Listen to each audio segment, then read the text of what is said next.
ये तो सब जानते हैं कि समुद्र मंथन से कौन कौन सी चीजें निकली, लेकिन क्या आपको पता है कि समुद्र मंथन की आवश्यकता क्यों पड़ी?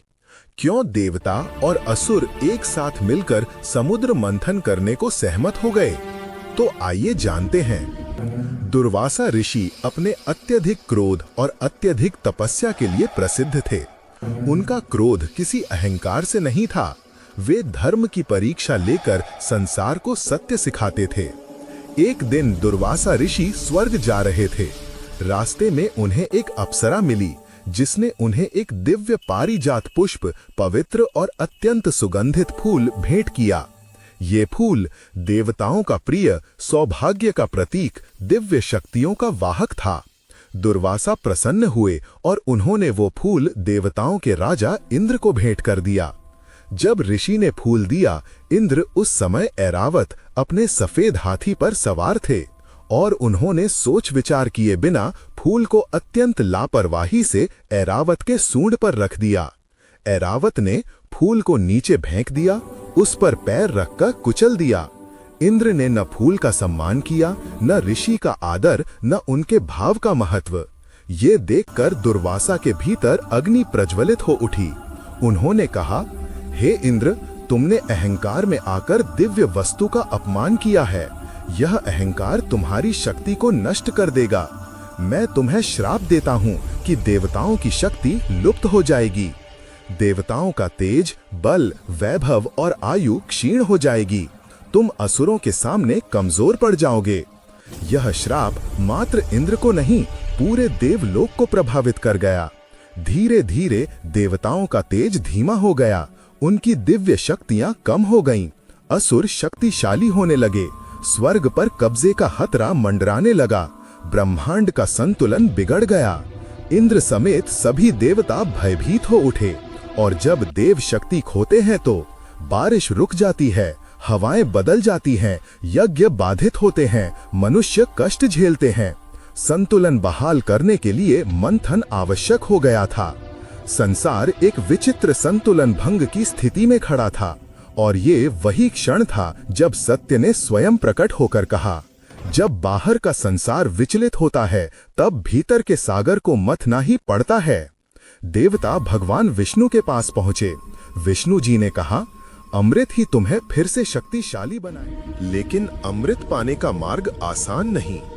समस्त सागर को मंथन करना होगा, क्योंकि अमृत बाहर नहीं, प्रयत्न में है। पर प्रयत्न वही कर सकता है जो अहंकार को छोड़ दे। देवता तैयार हो गए, पर मंथन अकेले संभव नहीं था। इसलिए विष्णु की सलाह पर उन्हें असुरों को भी साथ लेना पड़ा, क्योंकि देवताओं को भय केवल असुरों से नहीं था। भय था अपने भीतर की उस कमजोरी से, जिसने उनकी चमक को धूमिल कर दिया था। मंथन शुरू हुआ और मंथन दंड बना मंदराचल पर्वत, रस्सी बनी नागराज वासुकी। असुरों ने कहा, हम वासुकी का मुख पकड़ेंगे। देवताओं ने चतुराई से पूंछ पकड़ ली, क्योंकि मुख से उठने वाला जहर असुरों को कमजोर करता। लेकिन जैसे ही मंथन शुरू हुआ, मंदराचल पर्वत डूबने लगा, क्योंकि जिसके भीतर आधार नहीं, उसका भार स्वयं उसे डुबो देता है। विष्णु तुरंत कच्छप अवतार धारण करके विशाल कछुए बने और पर्वत को अपनी पीठ पर उठा लिया। अब समुद्र तल पर स्थिर पर्वत के साथ मंथन शुरू हुआ। मानो बता रहे हो, जब मन बगमगाए तो स्थिरता का अवतार धारण करो। फिर मंथन शुरू हुआ और सागर की गहराइयों से सबसे पहले निकला हलाहल, विनाशकारी विष।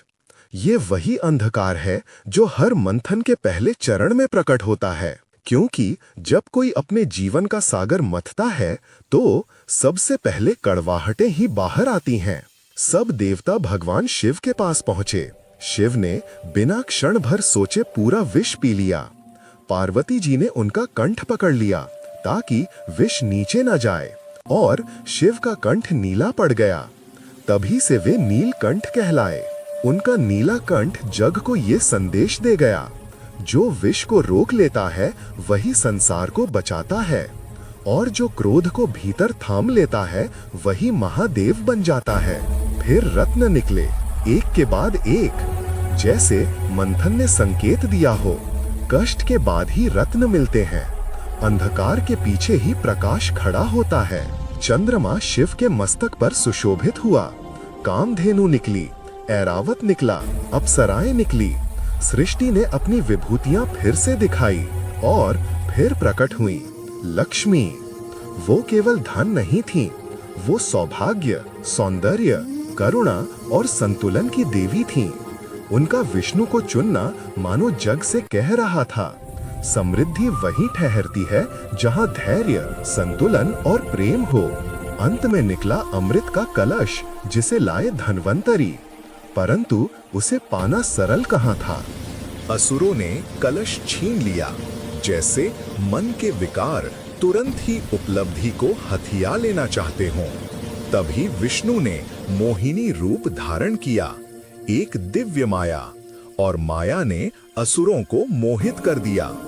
यह वही शाश्वत सत्य है, जो अपने अहंकार में खो जाता है वो माया का बंधक बन जाता है। मोहिनी ने अमृत देवताओं को दे दिया और फिर संतुलन लौट आया। लेकिन इस सारी कथा का सार ये नहीं कि देव जीते और दानव हारे। सार यह है कि जब जब भीतर का सागर मथा जाता है, विष भी निकलता है और अमृत भी। हमारे कर्म तय करते हैं, हम विष पीकर महादेव बनते हैं या माया में फंसकर राहु बन जाते हैं। समुद्र मंथन केवल एक घटना नहीं, यह जीवन का दर्पण है। हर मनुष्य अपने भीतर एक सागर लिए चलता है और हर सागर में छिपे हैं विष, रत्न और एक अदृश्य अमृत। अब यह मनुष्य को सोचना है कि उसे अपने अंदर भरे अमृत को पाना है या विष को। धन्यवाद।